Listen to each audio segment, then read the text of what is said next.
Bonjour les amis francophones, très heureux de vous retrouver aujourd'hui pour cette nouvelle vidéo que j'ai intitulée 6 chapeaux pour penser.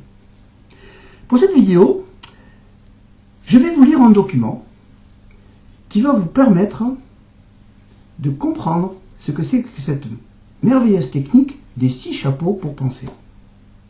Voilà, je commence ma lecture. Lorsque l'on réfléchit sur un sujet, on emploie en général la structure pour, contre, ou thèse, antithèse, synthèse. Cette forme de réflexion ancre l'idée que le monde marche essentiellement d'une manière binaire. On en retrouve ensuite l'équivalent dans de nombreux comportements basés sur l'affrontement. Je suis pour ou je suis contre. Manière de faire qui néglige toujours de nombreux aspects du problème. Dans cette manière de faire, au plus fort ou au plus habile ou au plus gradé la victoire. Mais ce n'est pas forcément la victoire de la pensée créatrice et constructive. Un autre point remarquable de notre système de pensée est la part très importante que nous donnons à la critique. Critiquer est un sport national, pratiqué par la plupart d'entre nous, et qui est souvent considéré comme la seule forme d'intelligence acceptable. Proposer des idées nouvelles devient alors très difficile, car il est bien plus facile et plaisant de détruire une idée qui n'a pas encore fait ses preuves et d'en reconnaître les richesses potentielles. Nous avons également tendance à partir d'une opinion et de tenter de la justifier ensuite. C'est d'ailleurs ce que l'on apprend également à l'école. Mettre l'idée de conclusion dans l'introduction. On peut imaginer qu'un processus différent de pensée puisse être plus créatif. Se lancer dans une recherche sans a priori, sans critique systématique et sans jugement binaire sur les pour et les contre. Mais il faut pour cela d'autres outils de pensée. En voici un, appelé les 6 chapeaux pour penser. Élaboré par l'anglais Edward de Bono, c'est une méthode de réflexion et de résolution de problèmes permettant de sortir des approches traditionnelles définies ci-dessus. C'est un outil enseigné et utilisé aussi bien dans les entreprises que dans de nombreuses écoles primaires et secondaires du monde anglo-saxon. L'idée générale des 6 chapeaux, très simple, est la suivante. Lorsque l'on réfléchit à un problème, de quelque nature qu'il soit, seul ou en groupe, on peut se coiffer délibérément d'un chapeau, fictif ou réel, dont la couleur représente les types de pensées que l'on s'autorise à avoir. De cette manière, on endosse une sorte de déguisement qui nous permet d'exprimer des idées de toute nature sans crainte de paraître ridicule, sans peur d'être jugé ou tout autre sentiment qui nous inhibe généralement. On pourra trouver artificiel le principe des chapeaux. C'est pourtant là que se trouve leur intérêt. Donner des règles pour réfléchir et pour penser et accepter de se mettre à différents points de vue. Cela évite de rester constamment dans une seule manière de penser. En général, le mode chapeau noir. Le chapeau blanc. Le blanc indique la neutralité. Avec le chapeau blanc, on ne s'autorise que les faits indiscutables, en général chiffrés, à la manière d'un ordinateur. On s'efforce d'être neutre et le plus objectif possible. Comme il est impossible de tout vérifier avec une parfaite rigueur scientifique, on peut distinguer les faits vérifiés et les faits non vérifiés, afin de les utiliser chacun à leur niveau. On peut également préciser la probabilité de validité d'un fait. Le chapeau rouge. Le rouge suggère les émotions. Le chapeau rouge permet d'exprimer des sentiments, des émotions, des intuitions vagues. On ne cherche jamais à les justifier ou à leur donner une base logique. C'est l'opposé de l'information neutre et objective. Le chapeau rouge légitime en les canalisant les émotions et les sentiments.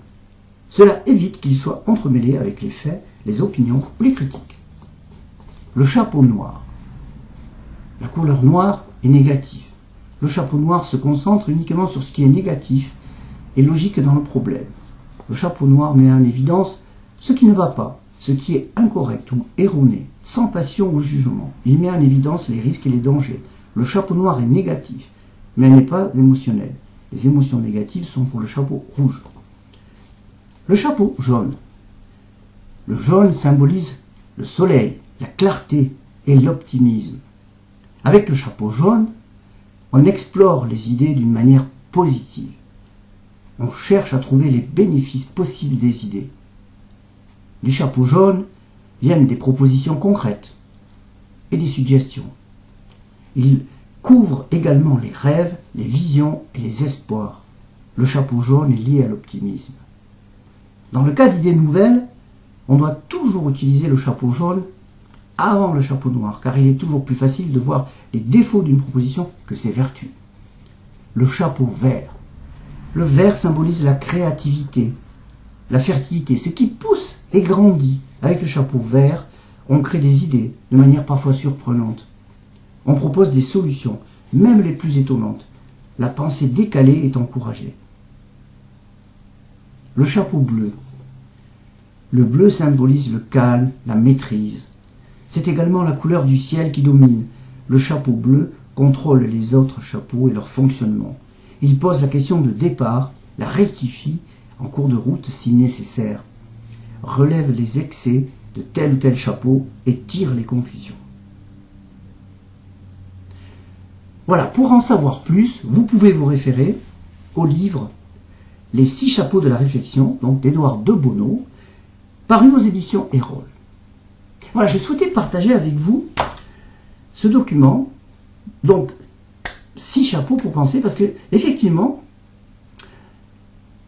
je trouve que cette métaphore est utilisée par cet auteur anglais, elle est très intéressante, parce qu'effectivement, en changeant de chapeau, donc il y a donc 6 chapeaux, ça vous permet d'expérimenter différentes façons d'aborder les choses, d'avoir différents points de vue, ne pas rester enfermé dans une seule façon de voir les choses. Ça me fait penser à un outil qu'on utilise en PNL, programmation neurolinguistique, qui s'appelle les positions de perception, où on permet à la personne d'explorer également plusieurs positions,